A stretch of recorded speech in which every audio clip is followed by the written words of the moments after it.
أنا ريهام، عندي 40 سنة، والقصة دي بدأت في يوم ما كنتش متوقعة إنه يغير حياتي كلها. أول ما دخلت الشقة لقيت الكلب واقف في نص الصالة. كلب بلدي هادي زيادة عن اللزوم، بيبصلي وبيرفع ودنه كأنه حاسس إن في حاجة غلط، مع إنه بقاله سنين عايش معانا عمره ما عمل الحركة دي. ساعتها قلبي اتقبض. جوزي كان واقف بعيد ساكت، لا بيتكلم ولا بيتحرك. السكوت بتاعه كان أصعب من أي كلمة. أنا اتجوزته من 15 سنة، كنت صغيرة 20 سنة، حبيته بجد، بس مع الوقت اكتشفت إني عايشة مع راجل طيب بس ضعيف، ضعيف قدام نفسه وضعيف قدامي. استحملت سنين طويلة من غير خلفة ومن غير إحساس بالأمان، ولا حتى إحساس إني ست مرغوبة. الكلب كان دايما ينام جنب رجلي كأنه الحارس الوحيد في البيت.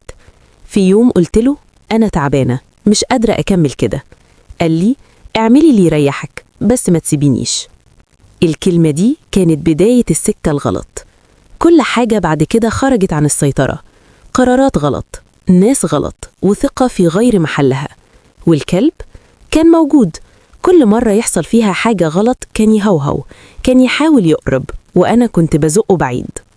لحد الليلة اللي الشقة اتملت ناس كتير، ضغط، تهديد، وجوزي واقف والكلب واقف وأنا في النص. الكلب كان بيترعش وأنا كمان.